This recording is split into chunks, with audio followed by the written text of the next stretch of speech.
allocating any resource, any cent to any county government. That is the work of Parliament. The national government is allocated funds by Parliament just as much as the county governments are. But when there are areas of collaboration to advance the cause of devolution, it is always welcome, specifically for the county government of Homa Bay. I would want to still go back to that HR audit by PwC. And say this, Chair, because you're also a member of that county. You know, I know counties are also grappling with this HR business. You come into office, you find that the establishment is at 35, 70, no, the highest is around 50-something%. And then what do you do as a governor? What exactly are you supposed to do as a governor? If you have come in, you found that your wage bill is way beyond what is allowed in law. Do you fire people? Do you rationalize? Do you increase your own source so that the percentages could go down? What exactly do you do? But it gets complicated then when you engage the services of professionals in the field, and the report that they give you does not help you.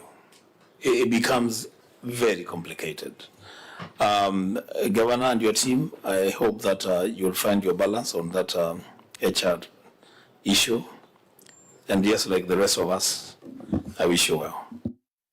I mean, from your comments, I wonder how it would have been if you had not raised your own source revenue by $1 billion shillings. I mean, we'd be on 60-something%. It would have been in very very territory. Senator Mofa, anything? Nothing much, Chair. Governor, sit back. Father, safer back to Homa Bay. You know, Gladys is a big name in this country. So it's not lost. I think along the way, you are just grappling with problems that are in different counties across the country. There's nothing so much bad about Homa Bay. Thank you. Governor, your closing remarks? Chairman, is just to thank the committee for their time and for the review and the comment. I think given where we found our county, we have put our very best foot forward. On the HR, we found a county where we didn't know how many staff we had. At least now we have a staff establishment. We have a HR procedures manual. Again, when you come to Homa Bay, Chairman, and I welcome the entire team, as Senator Wambua has said, let us have a conversation on what do we do with the staff, because there's only one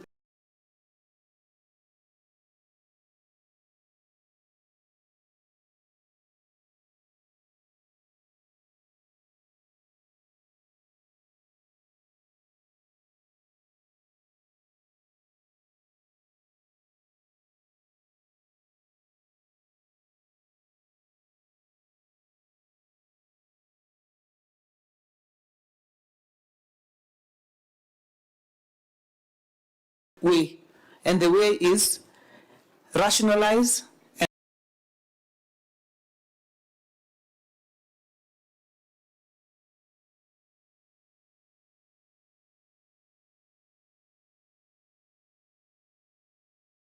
and we will be, and I think these monies should also be able to come to counties so that we are also able to still implement programs, even for those of us who have to deal with a higher than usual wage bill. Apart from that, I want to say that we value feedback that we receive from the Senate, and we always go back and look at how do we improve any elements that require to be tightened, including from the Auditor General. So when you come to visit, you will see the progress that we have made. You will see where there are gaps that we need to continue to work on. But what I would like to say is that this team that we have here, including our Deputy Governor and the rest of the team, we have put forward prudence in use of the little resources that we have. And I'm happy that what we are dealing with is structural issues that we need to manage, but not necessarily loss of monies of the county in ways through corruption and other ways. We have put our best foot forward in terms of bringing back good governance to our county. I thank you so much, Chairman. I thank the rest of the committee members for your time, and I do welcome you to Homa Bay when you have the time to come. It is always a pleasure to be here, and we are happy as a team to have been given the time that we have. Thank you. Thank you, Governor. I'll conclude by, I think it is fair to congratulate you on on-source revenue performance. When you come to an audit exercise, there are always exceptions. And so we could focus on exceptions, we could focus on what is not working. But it is clear that we have grown our on-source revenue to levels that have even exceeded the OSR potential that has been defined by CRA. I think that should be one case where we go back to CRA and tell them that their models are faulty, that counties can generate much more. I think the governance structure, we didn't give your chair the opportunity to explain the budgeting, but that can still be done when we meet again. Branding a county is also extremely important. The manner in which the county leadership presents itself, even in terms of documentation.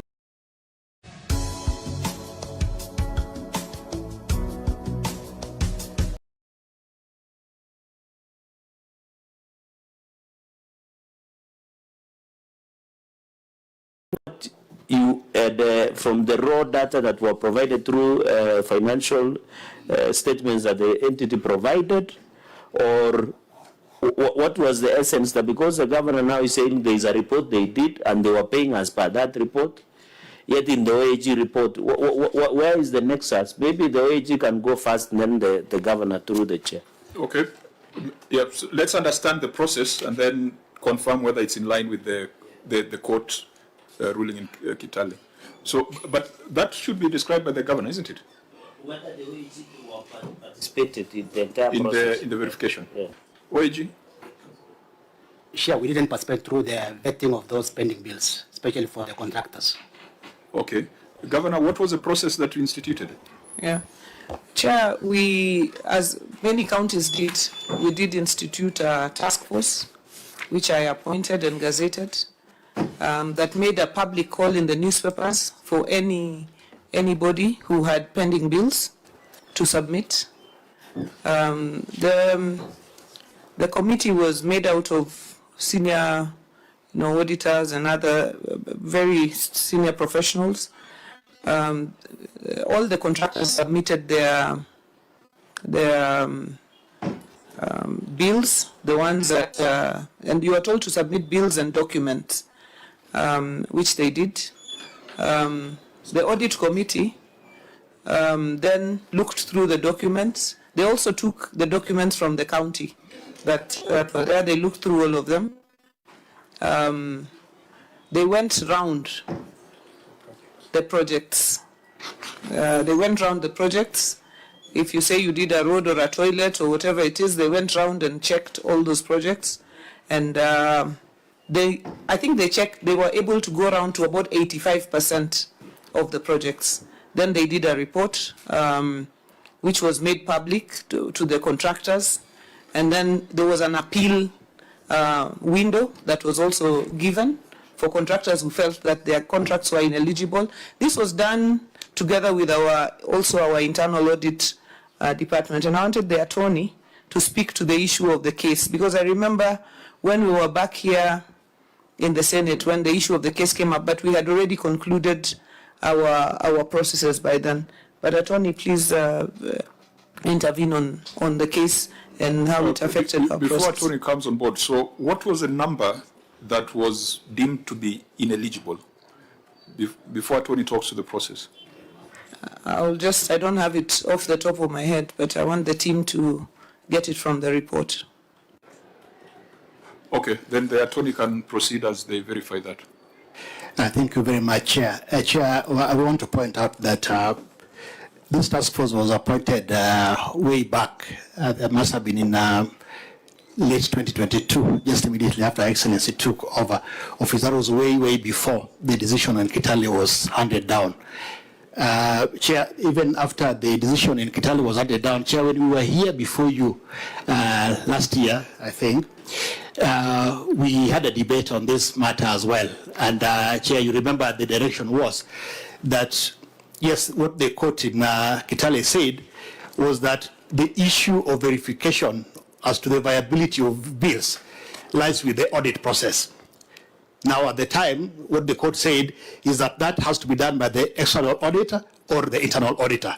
Now, our process, and in fact, by the time, the reason why we are delayed in implementing that process at the time was that we were of the view that perhaps now our internal auditor needs to now take it to the OAG. But we got the advisory from here that we could be able to complete that process based on the report that was done by our internal audit department, Chair. That was the process that we went through from a legal point of view, interpreting the decision in Kitale.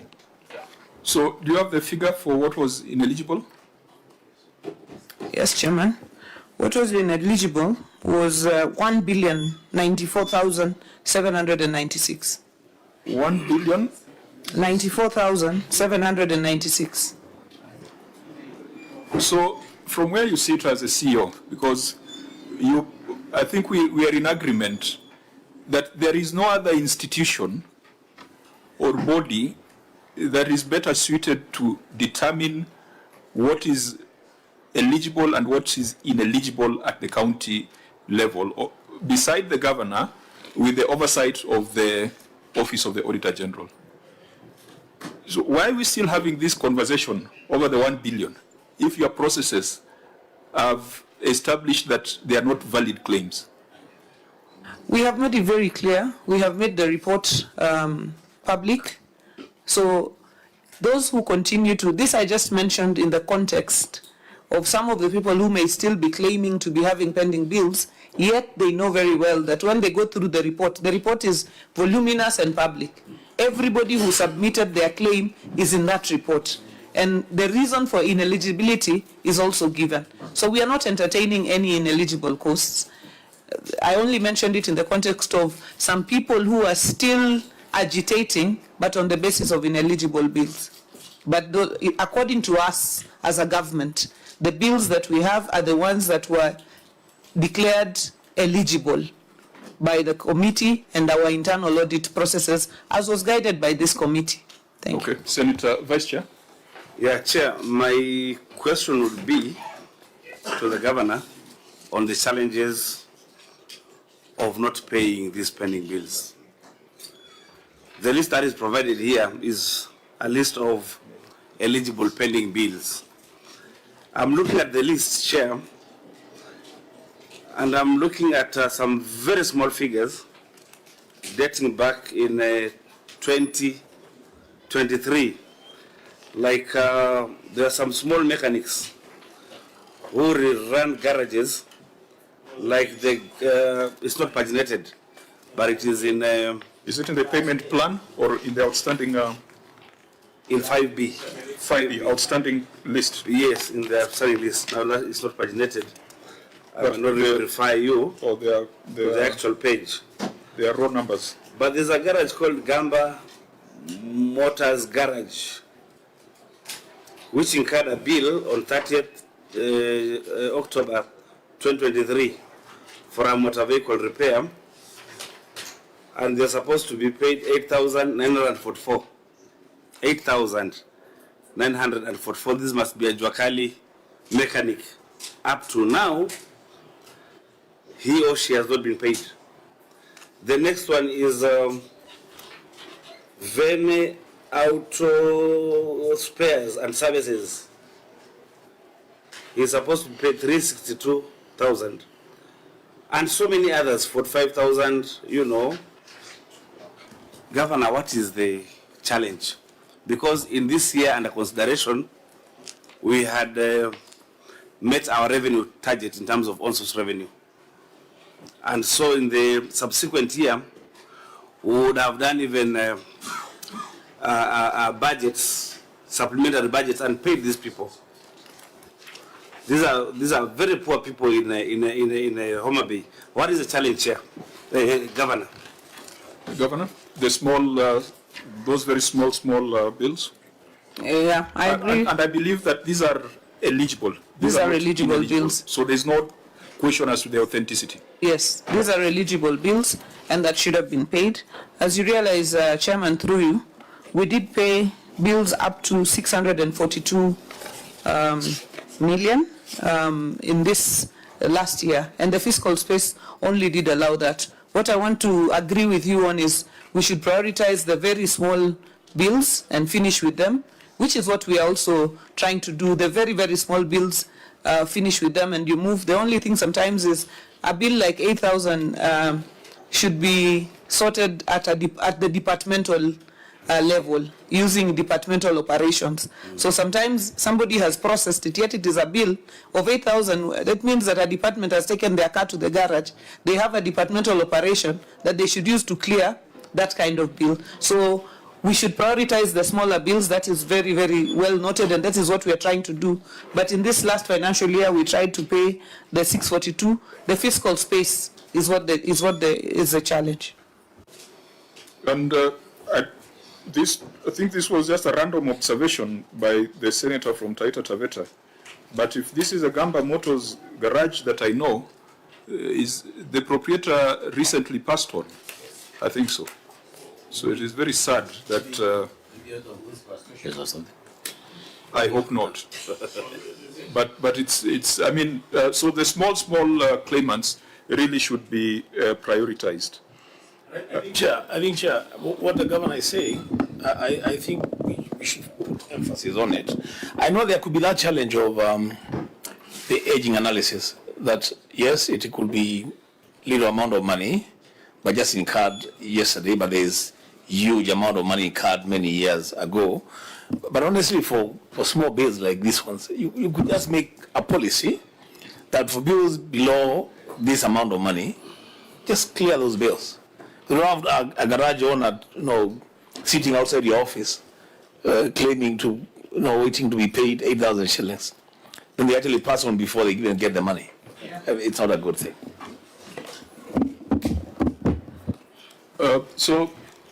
Senator Western, Senator Cherargei? Chair, I concur with my colleagues, and I think your finance department should at least prepare.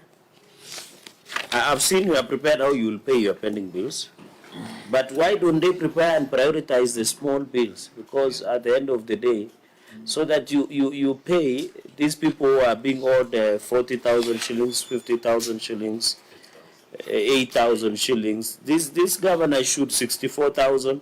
This was former cleaning, supply of cleaning materials, 64,900 in the schedule that you are provided. What is the long-term solution? Because we don't want governor and all of us who are stakeholders and defenders of the devolution, is that it is very sad that counties have turned now into a graveyard of many businesses. Many people are dying, people are diabetic, they receive pressure. Chair, and I was very saddened to see the contractors from your county being frustrated, Chair. Would it be, Governor, can you become innovative so that we don't see some of these unnecessary sideshows that people have to go to media for their issues to be addressed? So I hope in this financial year, I agree there could be the issue of supplementary budget, the issue of budgeting.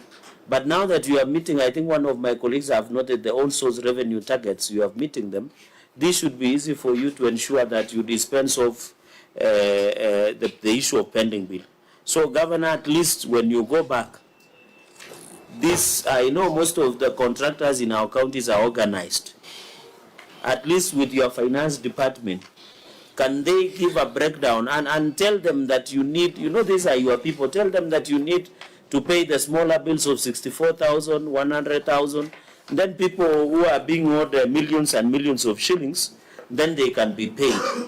Governor, maybe just as an upshot, as of today, because what we are seeing is financial year 2023-22, the response you gave, is it the status of the pending bill of Homa Bay County as of today? The response that you have given in your statement, or how much is your government being owed? And Chair, I noticed that the governor was opening a brand new county headquarters. Wow, is it the contractors complaining part of the people, or the new county headquarters? Has it been paid off in full?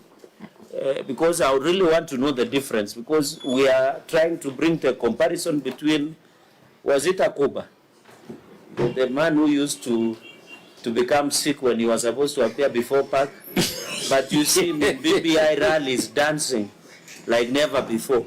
So I want to know, in this county headquarters, for example, which you have opened and is in public domain, so it is zero, no one is being owed in that. They build and give you the key, so no one owes you. So that we know the difference in terms of the pending bill. I yield, Chair. Okay, Senator Gataya. Chair, thank you, Chair. I think I captioned, Chair, talk of somebody, one of the garage owners who recently passed on. I don't know whether it was stress related because of these debts. And I captured the governor talk of departmental structures where these small bills are supposed to be settled. Do you have those structures where maybe you can advance some AIs to departments? Maybe they can sort those small bills instead of, because I don't imagine why a small garage owner in the small suburbs of Ombe would wait for 3 years to be paid 8,000 shillings. I don't know, these people are maybe living on some under mouth. Governor? Thank you, Chairman. Chairman, starting with Senator Gataya's question on the departmental structures, yes, we advance some AIs to the departments where they're able to pay the small, they should be able to pay the small bills, so that should be possible.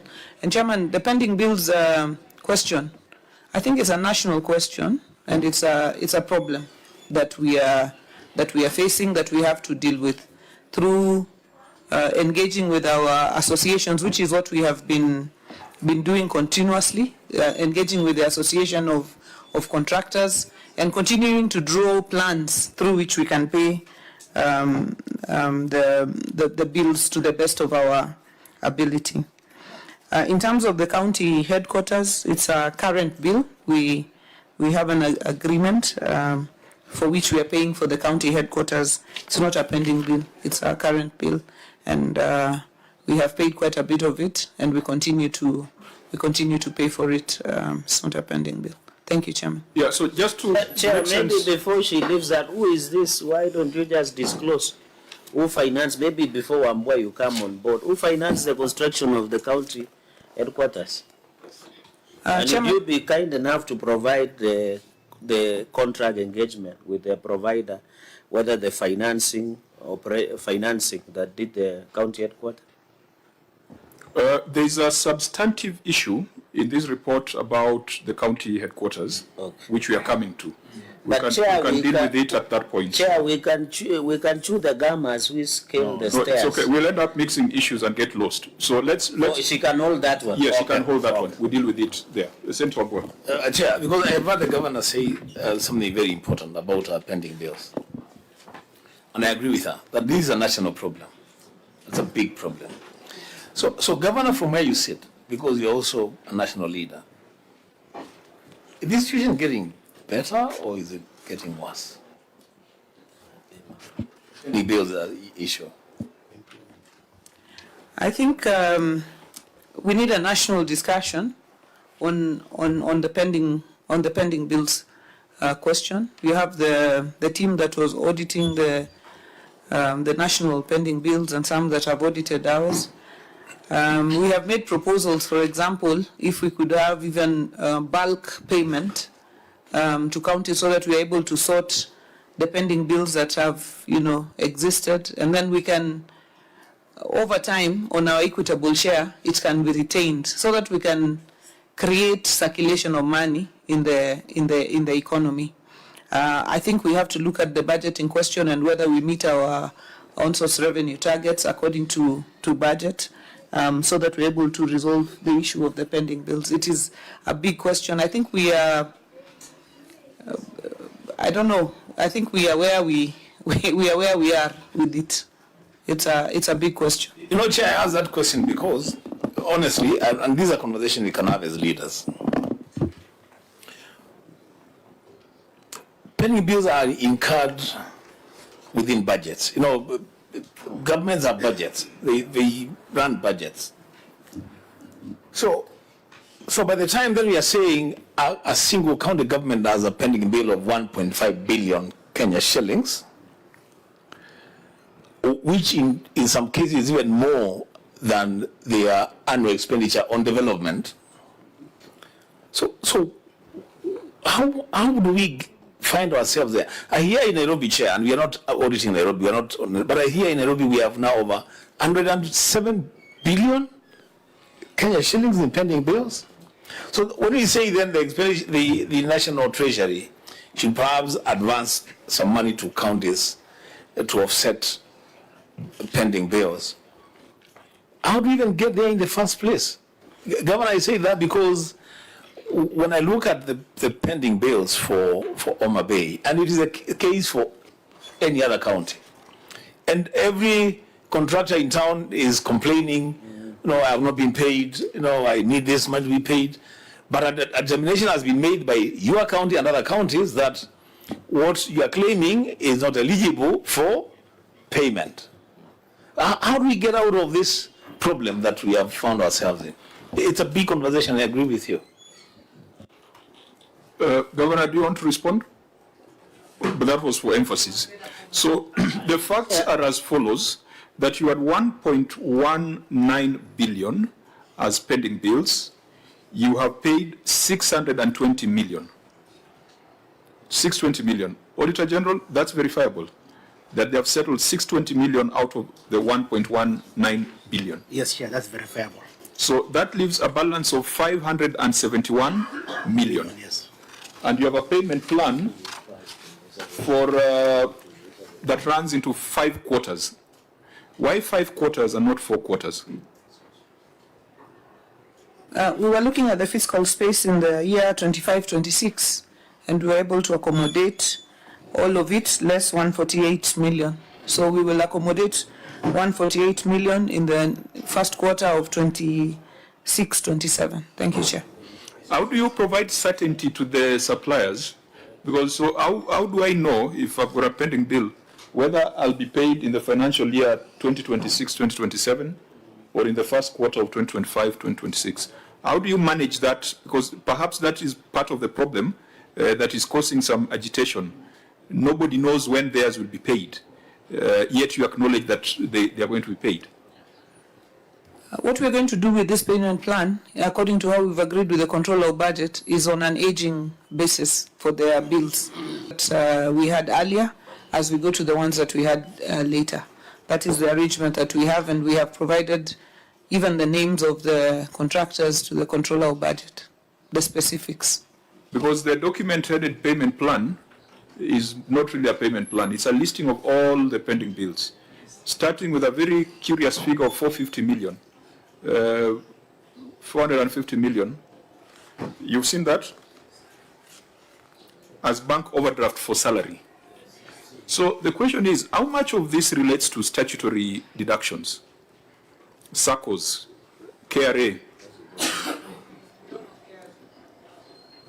We don't owe KRA, apart from that salary that we owe the bank. We don't owe Savings and credit cooperatives. Yeah, I was just saying that, Chairman, we are up to date on our KRA payments. Maybe, Chair, if I'm just to ask, is it possible to know, in terms of disaggregating the pending bills, which ones are from operations and which ones are from development expenditure? Is it possible to have that disaggregation? And then number 2, do we have any staff payables, like loans deducted but not remitted to the third parties? Number 3, Governor, there are ineligible pending bills, quite some substantial amount. 1 billion. 1 billion. I'm not very sure if people can claim 1 billion with no work or services rendered at all. So maybe you can give us an inkling of what constitutes ineligible pending bills.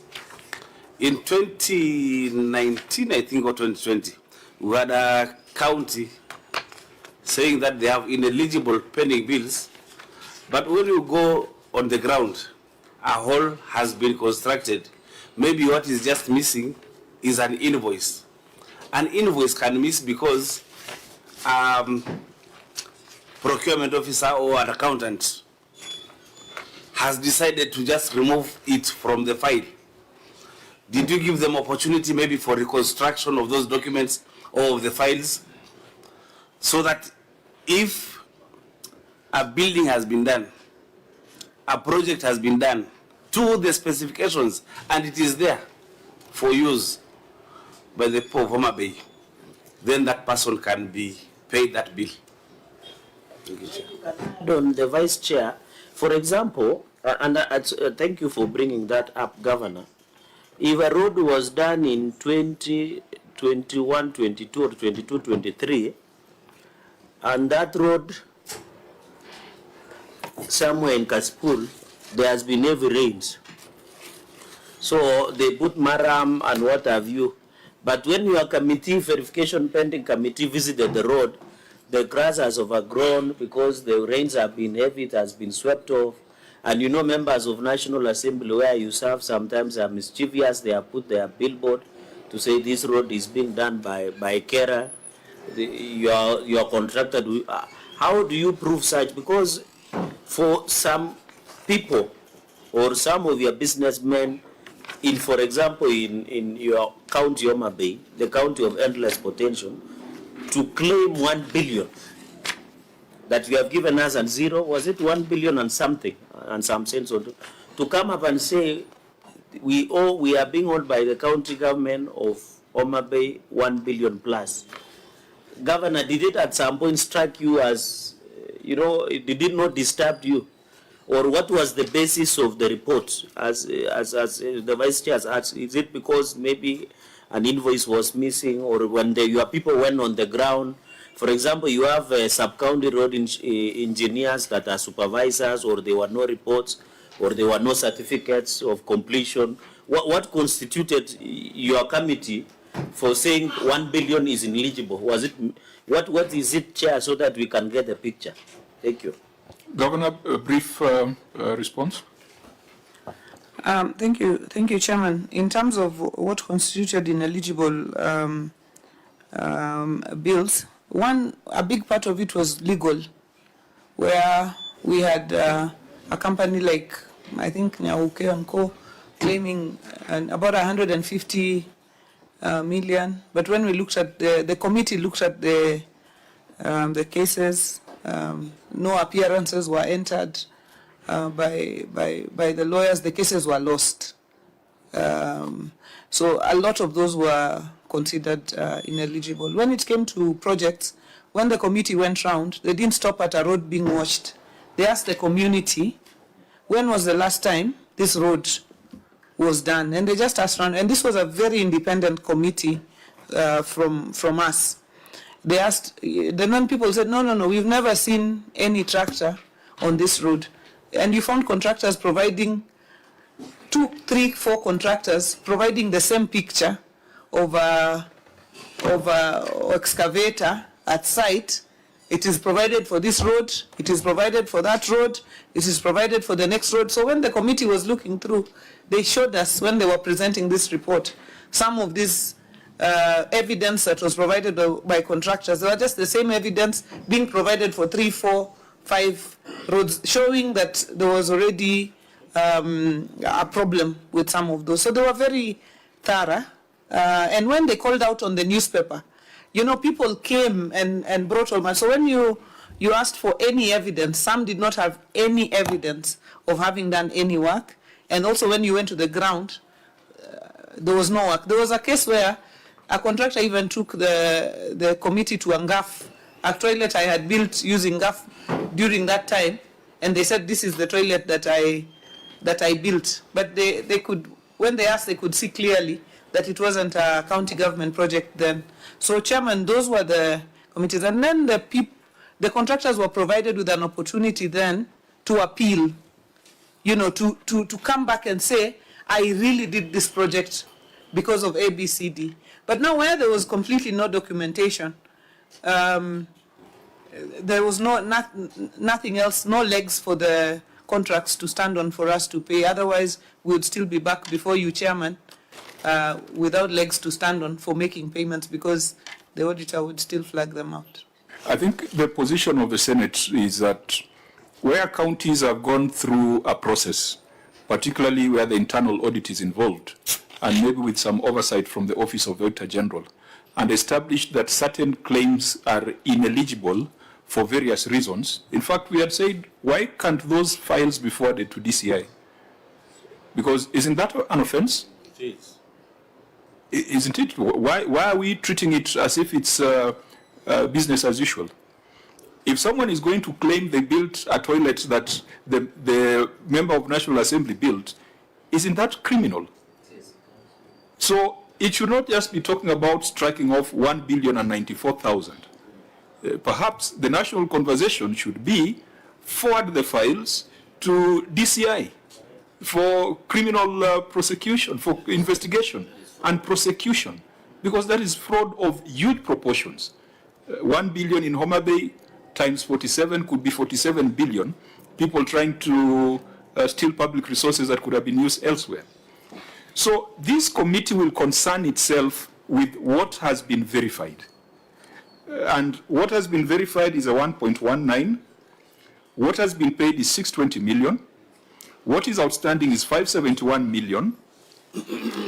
What we want to encourage is there is first in, first out. However, we must prioritize statutory deductions. There is no reason why an employee should be, yes, let's just start from even your staff. You are paid a salary, and then you have withheld the contribution to a SACCO or contribution to some insurance education plan for their child.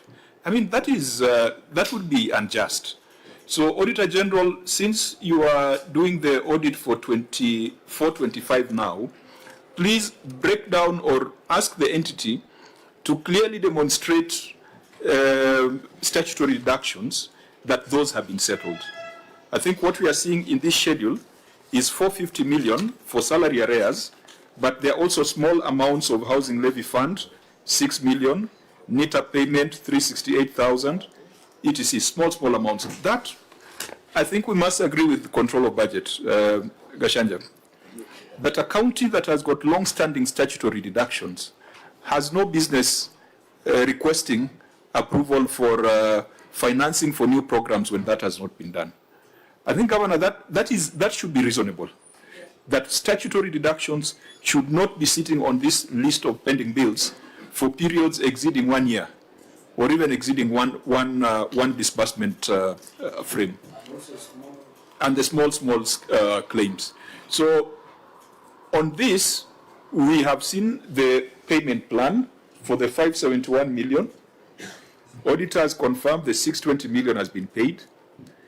I will also, if I get a petition, a proper petition from the contractors, I will look at it and see whether those are claims on the ineligible bills or the ones that have been verified. I think if someone is claiming something out of the 1 billion ineligible bills, it would be very difficult for the Senate to whitewash and tell the governor that the Senate thinks that this should be paid. That then will be a level of interference that the Senate is not supposed to engage in. But if the contractors from the county feel that they have a strong case that needs the ears of the Senate, we can create a forum. And Governor, if that was to happen, we will invite you so that we can hear both sides of the story. But I think the principle is whatever has been verified, whatever has been found to be ineligible, we should be very careful not to reopen the Pandora's box.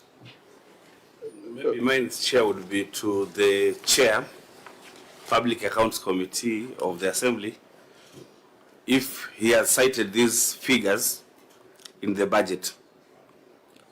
Are they in the budget? Because then they can be in the budget, but if you don't put adequate safeguards during supplementary budgets, we can have these figures washed to some other things. Number two, how easy is it for you to get information as a county assembly on how many contractors and which contractors have been paid? Because in other counties it has been very difficult for assemblies to get information from the executive. How easy is it? Maybe you can give us some information.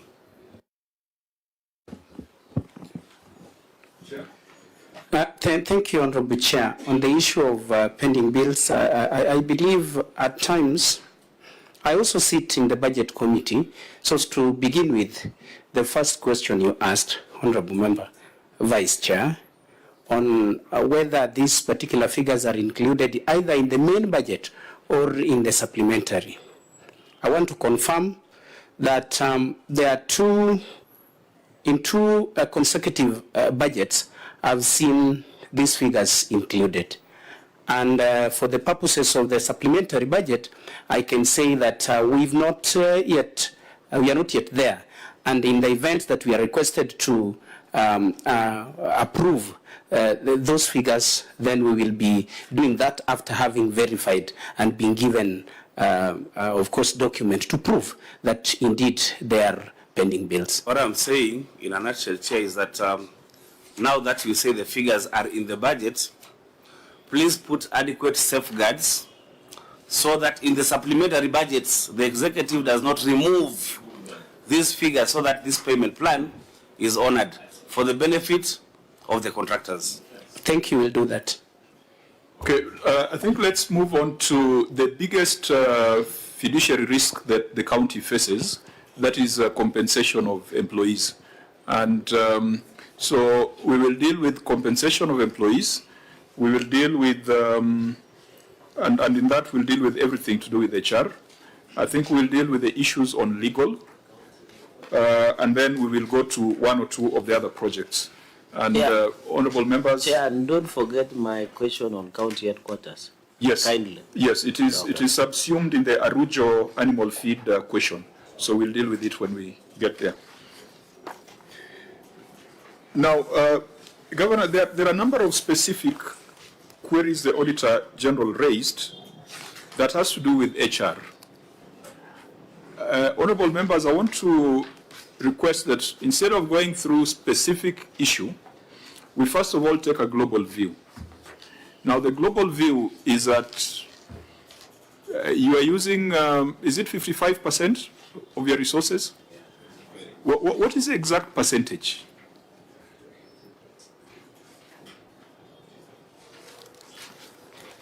Because that's where the risk lies. If 55% of your money is going to employees, then even your payment plan for pending bills sounds like a political promise, unless you do something about those numbers. So the CEC or Chief Officer of Finance, how much did you spend on employees in this financial year? Chairman, 4.2 billion? it is 53%, yeah. 0.2 billion. Yeah. Now, the 4.2 excludes salaries for 2 months, isn't it? Does it include, that's good for So if you are to include the salary for 2 months. 1 month.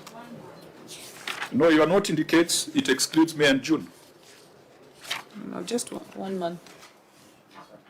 Yeah. Yes, Senator. Is it 53 as of today or on that under review? I thought as of today is 55%, or as it took to 53. And then Actually, that's what I'm driving at. okay. Because the figure of 4.2 billion, I think just look at the notes under compensation of employees. at least they have made a good disclosure there.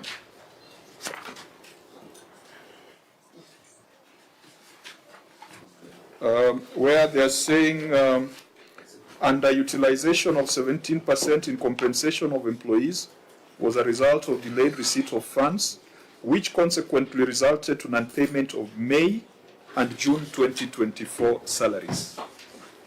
So 4.2 excludes 2 months. If you are to add the 2 months, what is the true annual cost?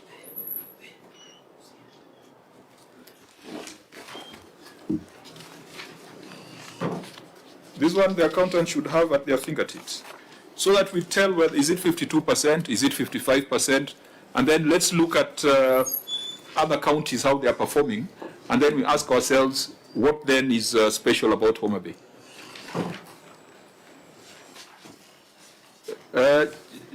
See, Chief Officer, what's your average monthly spend on salary? Please. Thank you, Chair. About 475 million average. So if 4.2 excluded 2 months, it is reasonable to say that your spend on employees that year was probably 5 billion. Yes. Thereabout. Yes, Chair. So what is that growth from the prior year?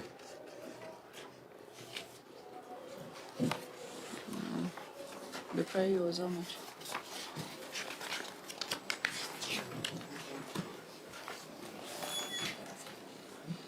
Because prior year, your cost was 4.2 billion.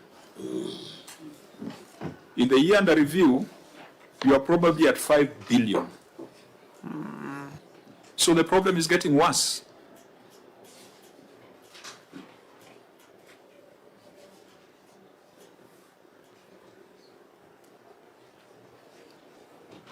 How do we explain we're already in a tight fiscal space, but our compensation of employees is growing by, I think that's 900 million in a year. I'm referring to the numbers, so maybe there's a story, but they say numbers don't lie. I think the 4.2, there was no payment for, they had not paid for a month that year, the previous year. There was a month that was not paid. Just the same way we had. Which one? The one of the prior year? Yes, the one the prior year. That is the advice. There was 1 month. Yeah, there was 1 month not paid. And then there is the question of statutory, especially employer. Just on that, so that, okay, so the 4.2 for 22-23, we can adjust it by another 400 million. The 4.2 for 23-24, we adjust it by 900 million. There's still a growth of about 400 million. And so we have been looking at that figure seriously, and it has been a major question of employer obligations. And there was a long period, if you look at our payment of employer obligations, particularly pensions, submission of pensions and gratuities, that was not included for many, many months. And so when we brought on board and decided that you have to pay the employer, you have to put in the employer obligations, the pensions, the gratuities, and then any other levies that were introduced, like the housing levy, which is about another 11 million per month in Homa Bay. Then now it brought the figure up reasonably. Of course, including some a bit of additional recruitments also that we did. Thank you. Chair, just a question on the housing. Governor? I'm just advised that the statutory deductions that we are not remitting were about 52 million on a monthly basis. Thank you. Okay, so the question that I'm asking is, did the county government make salary adjustments to cater for housing? Because you see it's like there's an increment of 11 million. Did you do any adjustments?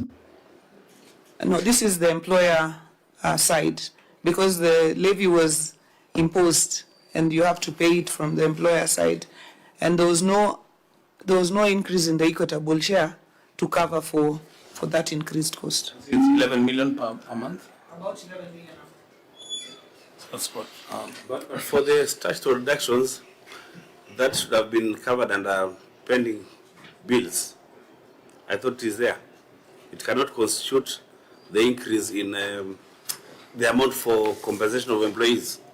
Yeah, when you start to now remit employer obligations, then you will not pay the same as when you are not remitting the employer obligations. So if you are paying, you can just say it was 350 million maybe, but now you have to pay 400 because of the 52 million that the county made a decision that we must be able to remit our employer obligations. So that I was responding to the question on why there was an increase in the amount that we have been paying. Okay, we hold it for a minute. You know, there's a special audit on payroll that was done by the Office of the Auditor General.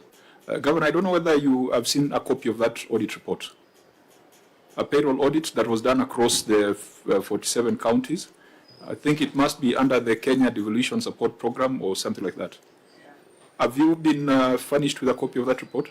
Yes, it was done, and we were given. It was brought to my office. Yes. Because I've read that report, and it is inconsistent with what the auditor has raised here. That report indicates that in one financial year, your headcount increased by 15%. In one financial year, between 22, 23, and 23, 24. That was a 14% growth in staff headcount. In this report of the Auditor General, if you look at this query around diversity, the diversity of employees in Homa Bay County, my concern is not even on the diversity issue. My concern is on the numbers. Because I said I'm going to cross-reference the HR issue so that we move quickly instead of reading one by one. Non-compliance with provisions on ethnic diversity, affirmative action on gender, and persons living with disabilities. The substantive issue there, I think, have been canvassed by our sister committee, the Cohesion Committee, which I believe you have appeared before on some of these subjects. But the interesting thing is that the Auditor General said you have 6,986 employees. Is that the correct figure? The current number of employees that you have, Chairman, is 7,100. And 7,183. But in your response, the written responses that we considered and took to the House, you indicated you had 7,554. Chairman, we have been carrying out an audit in our departments. What we have instituted, we've instituted a HR roundtable, and we have now been making comparison of figures that report to work in the department versus what is on the payroll. And after doing that through a couple of months, we have settled on a final figure now there of 7,183. The figure has been swinging because you see people on the payroll that are not also earning salaries and so on. So we keep on removing them and we keep on improving on that system. And finally, we told every chief officer who's an authorized officer, bring the people who are actually reporting to work, bring the payroll, make a comparison, and we've done that over a couple of months. And I think our figure now stands at 7,164. There is a fourth number. There is a fourth number from the OAG's payroll report. Clerk, can you just check that? There's a table in it that shows the growth of headcount, and I think it puts it at a far much lower number, even though there was a query where there were ghost workers. I think that report has slightly below 6,000, which then does not make sense when you compare with the OAG's number. The number you had in March, was 7,554. and the number you have today is 7,183.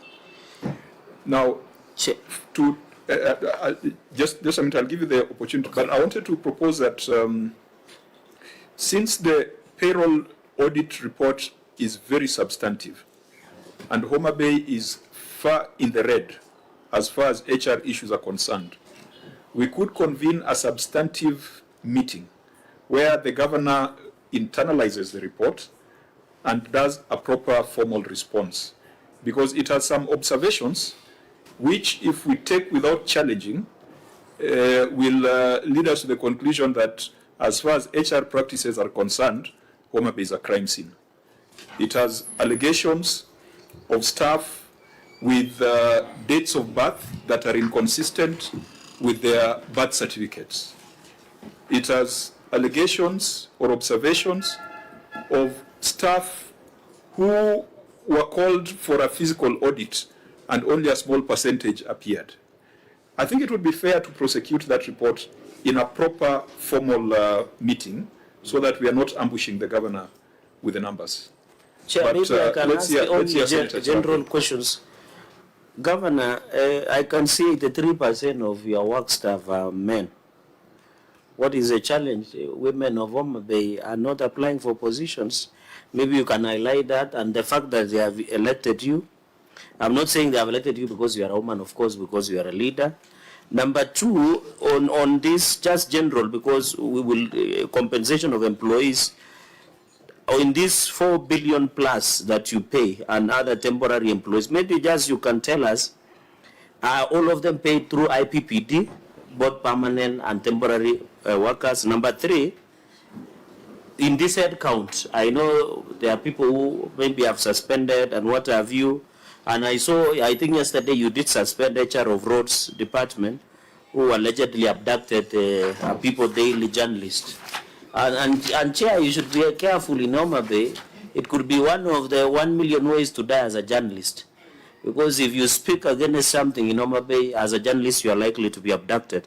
And it is on record. No, and you didn't suspend. That cannot be a fact. That can only be an opinion. No, I'm talking about allegedly. Yes. And yes, by the way, the facts are that the governor suspended one of the officers of HR in Roads, and I think Roads Department, over allegations of adoption of a journalist. So we don't want to hear such stories from our counties.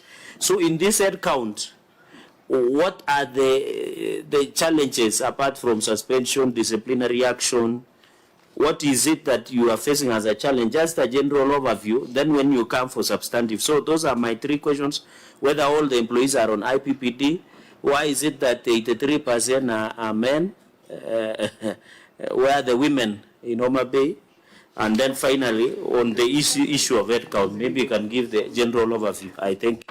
Chair, so that you can answer both. I would also want to know the methodology that you used in your staff audit to give you 7183. What is the methodology? Governor? Thank you, Chairman. Chairman, I want to take great exception, just for the record, with the comments of Senator Cherargei on Homa Bay, 1,000 ways to die there. No, I want to take great exception. I've ruled him out of order, so you don't need to respond to that. That was out of order. Please proceed. Thank you, Chairman. Because I want us to audit issues. Let's leave things that are out there. I thought they said there was a nature officer that was suspended over allegations of abduction. It's a fact. Unless she says she didn't do it. Senator Cherargei, let's deal with these substantive issues. But it's part of the HR. Let's deal with the substantive issues. Governor, could you respond to the substantive issue? I know sugar levels are going down. I'd like to do that. But the longer we prevaricate, the more we are going to stay here. Chair, I pray that you guide us, please. Where we are, what you need to do, Chair, let's stick to the audit queries and process those issues as responded. So, Governor, don't respond to issues that are not here. Okay, Chairman. You know, Chairman, where Homa Bay has come from and where we are, and that is why I wanted to just... Chair, just on it, before the governor speaks. You know, we should also be alive of what is happening. We are not morticians, and unless you are telling us we are morticians, it's a fact, and it's a nature issue. I was just asking, allegedly that some people have been suspended. It's a fact, and it's affecting HR. So it was only for the governor. The suspension of officers and 1,000 ways to die are two very unrelated Okay, things. okay. And I Now think that is let's what leave the 1,000 ways to objectionable. die. Yes, Let's leave 1,000 so that ways must to be die. struck off the Hansard. The inference that being in Homa Bay as a journalist is among the 1,000 ways to die, I think that must be struck off the Hansard. Anyway, Chair, that was my opinion. Let me now mention Governor, the other part. I have cleared that matter. Let's go to the HR issue. Chair, Thank you, Chairman. I wanted to. You had asked your 3 questions. Let the governor respond, please. Governor, Chair, so that I'm not misunderstood, I wish you could give me 30 seconds. I agree with the other part to be struck out, but I was just asking, as part of the HR issue, I did not say, because it's something that happened yesterday. No, I think the objectionable part has been struck off the record, so we could proceed. Thank you. Chairman, we have had all our staff on the HRIS. It's no longer the IPPD now. All our staff have been on the put on the HRIS. And the data that has been referred to by Senator Cherargei about our staff being 83% men, I think it is, I'm not sure which report he was referring to, because the gender of our employees is 53% women and 46% men. Chairman, on the question of the methodology that we used to get the 7183 number, putting our staff on the HRIS has enabled us to now have full visibility of the staff that we have. This is a continuous process because staff are leaving and joining also every day. So we have instituted a HR roundtable done by the Public Service Board and the authorized officers. And every month you make a report of who is in your department and is actually reporting to work, and who has left, who has been transferred, and we are making comparisons with that against the payroll. So it's a monthly, it's an exercise that we are carrying out monthly to be able to weed out the staff. We are now also going to institute biometric staff reporting elements, so that every time a staff reports, they would use the biometrics so that we note that they're there, and even geofencing of staff who work in the field, and so that we know that they're actually reporting to work. Chairman, that is going to help us to come as low as possible on this issue of the staff, because it is of course a concern. But Chairman, remember the first time we were here, we did not know how many staff we had, even if you asked us, in terms of the staff establishment. Chairman, since then we have been able to do our human resource policies and procedures. We have been able to do, Chairman, and you have copies there, our organizational structure and staff establishment. So now we are operating. We have been able to make a lot of progress in this area of HR. Are we where we need to be? Maybe not yet, but we have made a lot of progress. We had over 2,200 employees on a manual payroll as of 2022. We have moved all of them, got for them PF numbers, and moved all of them to the IRIS. That is how serious we've been on this matter of HR. Thank you, Chair. Let's look at a comparative analysis. Chair, just on that one. Because, you know, one of the things that we have received a lot of documents, so maybe we are mixed up. Governor, the document that we have here, the report of the Auditor General on County Executive of Homa Bay for the year ended June 30th, 2024, on non-compliance with provisions of ethnicity diversity, affirmative action, gender, persons with living with disabilities. It says clearly